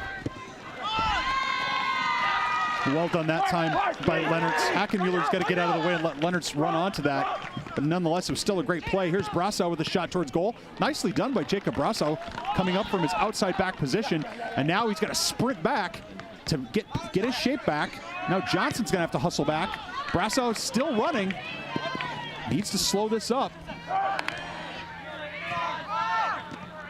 Nicely done.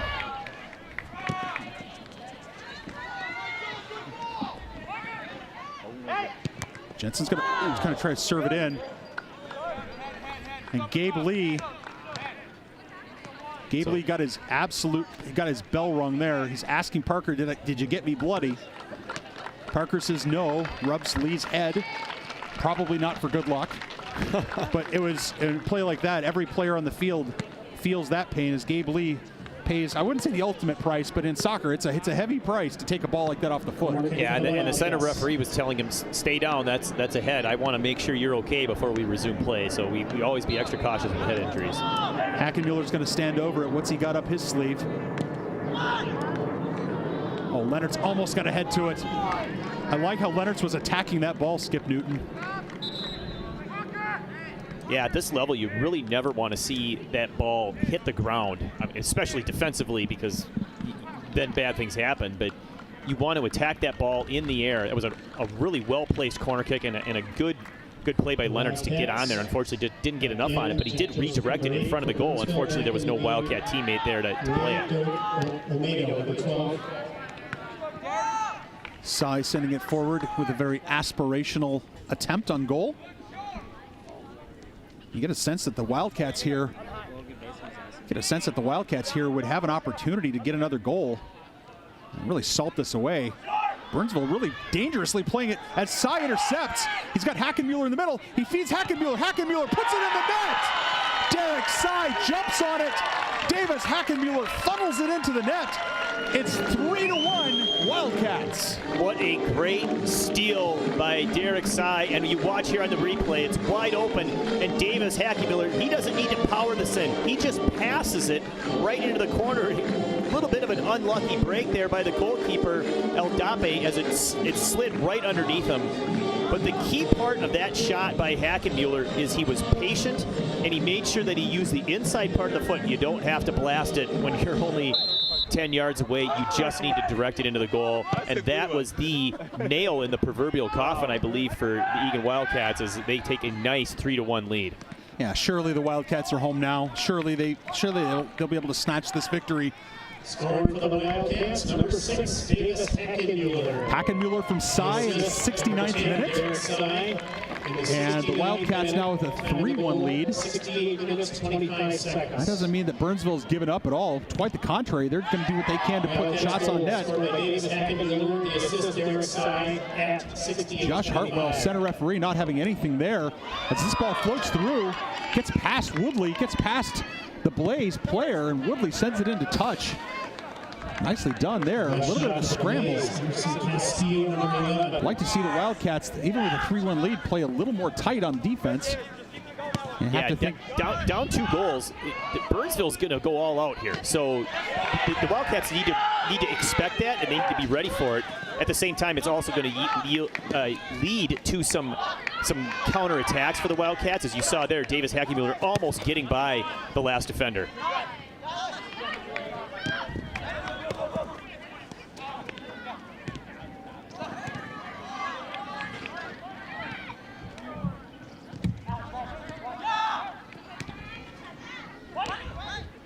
I imagine that the Blaze probably won't be playing it short anymore. I imagine if they are goal kicks, and El Dape Mayo will be sending that forward as fast as he can. Boy, and to get back to that third goal, that big one by Davis Hackenmuller, we talked, all game about how aggressively the Wildcats forwards were pressing deep into the Blaze territory. They've been playing those short balls all game. I'm a little surprised they continue to do it, and in this instance, it obviously burned them as the Eagan Wildcats were able to take advantage, steal the ball, and get that huge third goal. Wildcats have really dropped now 4 into the midfield. They're leaving only Leonards and Hackenmuller at the forward position. Nicely done there by Pinn. He's going to play it back now for the Blaze. Blaze need to do something to kind of get something here early. His side gets control of it. He's got Hackenmuller racing ahead. Hackenmuller's going to run this down. I think Hackenmuller's going to, no, he's not going to run that down. In fact, it's Gomez. Check that, that's 21. That's Abdali, actually, coming back on defense.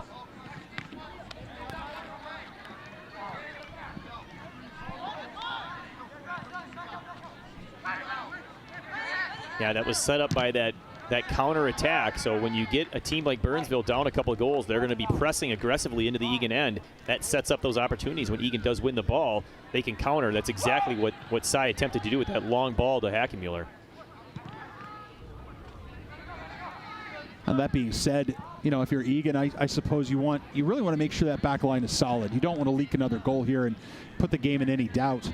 You really need to keep that back line solid, and really you want your center defensive mid, Joseph, you want him really to be on top of it. He's probably a little too far forward, if I'm honest right now. I'd like him sitting back even closer to the center back pairing. That way he can attack a ball rather than come back on it.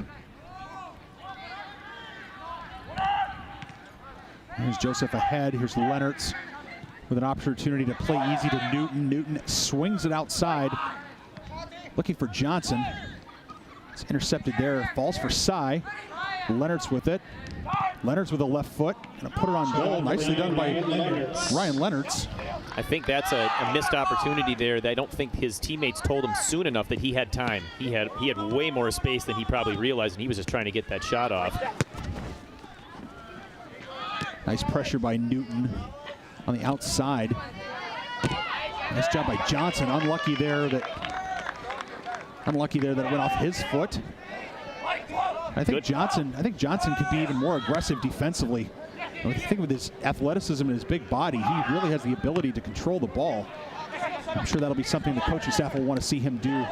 He overlaps here now with Hackenmuller and sends it forward, that time to Cy. That was a great example of communication there as Hackenmuller went up to play that. Cy told him, settle, settle. Instead of flicking it with his head, he stepped back and played that with his chest because his teammates said, this is what you need to do. Let's control the ball. Excellent teamwork and excellent execution as well. Just over 6.5 minutes now here for the Blaze. I almost said Braves. Blaze.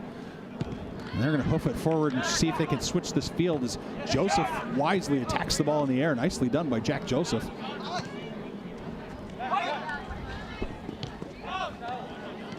Somebody's going to have to come back and cover that defense as Brassau is going to watch this ball go towards the touchline. And it's going to escort it out. Nicely done there. So Alexis Marquez was in the corner making a run.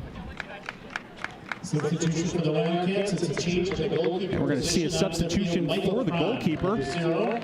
Michael Cron is going to replace Isaac Woodley in goal for the remaining 6 minutes and change. So Cron not a lot of playing time, as Isaac Woodley has played so well so much of this season. First touch for Cron. Cron's going to spray it forward, and it is going to be intercepted there. I'm not sure he was expecting to see that ball, but it's nice as a goalie to get your first touch, not as a shot. Yeah, Cy didn't waste any time making sure he felt like he was involved in the game. Yeah, you like to see it.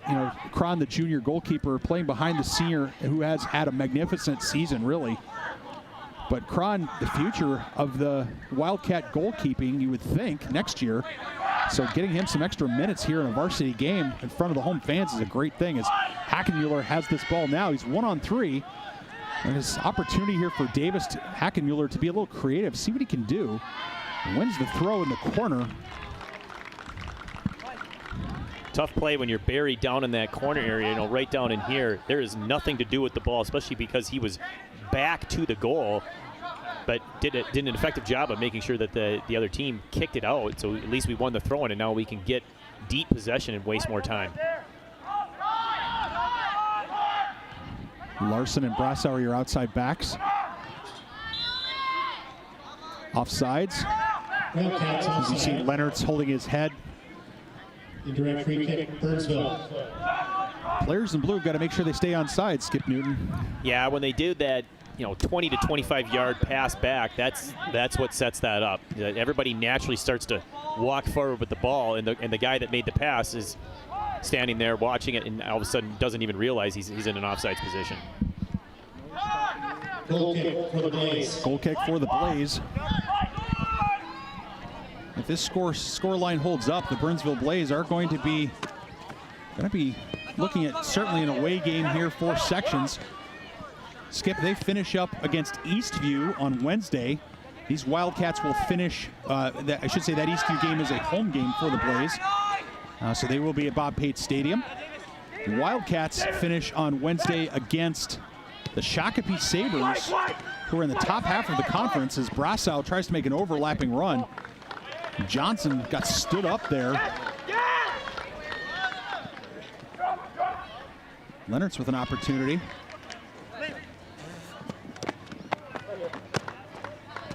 Yeah, play back. Play me back. Center. Play me back. Looks for Hackenmuller in the middle, and it rebounds off Hackenmuller and flies out of bounds. We have a goal kick here with just over 3 minutes left, and so both teams have one more game before sections. Wildcats with this win, I imagine, would probably guarantee themselves a home game for the sections, being in the top 4 in the section. Not sure if it's third, fourth, second, not sure where, but depending on what the standings look like, Burnsville would do the Eagan Wildcats a service if they could beat Eastview on Wednesday. Davis, Hackenmuller there with it, has it played off him. And now Joseph to the outside, finds Leonards. Shouts for a handball from Burnsville, but no doing. Boy, after that third goal, it seemed like Burnsville, had a kind of a flurry of activity trying to score and get back in the game. Eagan has done a great job of quelching that completely, and now is just taking control and really possessing and wasting time. Exactly what you're supposed to do with a lead. Eagan definitely not parking the bus, Skip Newton. They're pressing hard, which is what I'd like to see. I mean, you'd like to see this, the Wildcats play well and play decisively.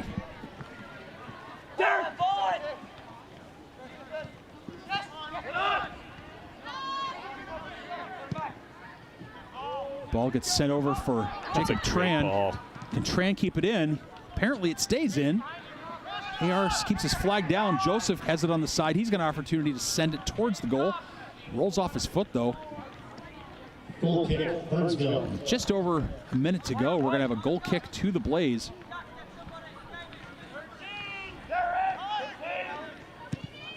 Injury woes for both teams as Cron's been conspicuously absent here in the second half, and for the Blaze, the leading scorer on the year, Abner Philippos, has also. What a blast! I did not see that coming. It's the best celebration in the South Suburban Conference. That was an absolute cannon into the upper 90 by Cy. Watch this shot. He's going to put it right up into the corner. Nice little hook up and over the extended arms. That is a textbook perfect shot, and Derek Cy has the hat trick. We've been trying all season and the best celebration. Wow. You got it up? I got it. Well, I have to say, apologies to Derek Cy. I had my head looking down, and I did not see that cannon from well out. Our ETV, BTV crew did a great job of capturing it. Disappointed there. Thank you, Skip Newton, for picking up the fact that, I don't know, somebody scored a goal while I was sitting there talking about injuries. Wildcats' third goal of the game, number 10, Derek Cy. The assist to number 8, Jack And Joseph. now the Wildcats can certainly breathe easy in the last minute. The 4-1 scoreline. Now the smart thing to do for the Wildcats is just not do anything that's going to draw a yellow card or a red card. Just play easy, be smart, have some fun with it. It's a ball from Johnson to Hackenmuller. Hackenmuller's going to break his neck to get there. It's going to be watched out that time, and it's going to be a deep throw. Hackenmuller's going to try to airmail this in, give it to Brasso, maybe airmail it in. Look for one more opportunity, but if I'm honest, I think the Wildcats can confidently say, this game's ours. The Wildcats defeat the Blaze 4-1. A hat trick from Derek Sy, another goal from Davis Hackenmuller. Nooch Clark for the Blaze. The final score of 4-1. Perhaps overall the best game start to finish that the Wildcats have played all season. Maybe certainly in the top 3.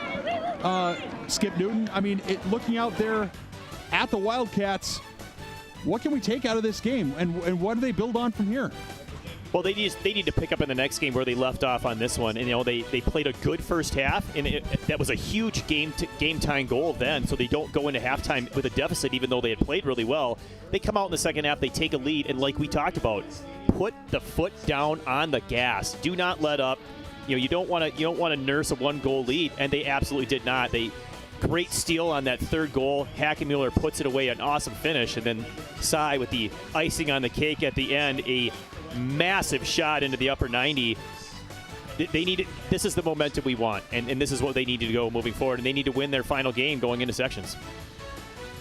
The Blaze have lost 5 in a row, and Coach Macy's going to have to do something to kind of get these guys reoriented into playing better. I don't think you could say that the Blaze outplayed the Wildcats tonight, so that coaching staff on the Burnsville side is going to have to flip the script a little bit and kind of get these guys reoriented back to where they want to be. But nonetheless, a night for celebration for Derek Sy, for Davis Hackenmuller, and all these Wildcats, for all these guys who got in the game, for our ETV crew, our BTV crew, for our officials, everybody up here in the stands. For my broadcast partner, Skip Newton, thanks for joining us. And a reminder, we've got girls varsity soccer action between the Wildcats and the Blaze here coming up in about 20 minutes. We'll see you then, everybody.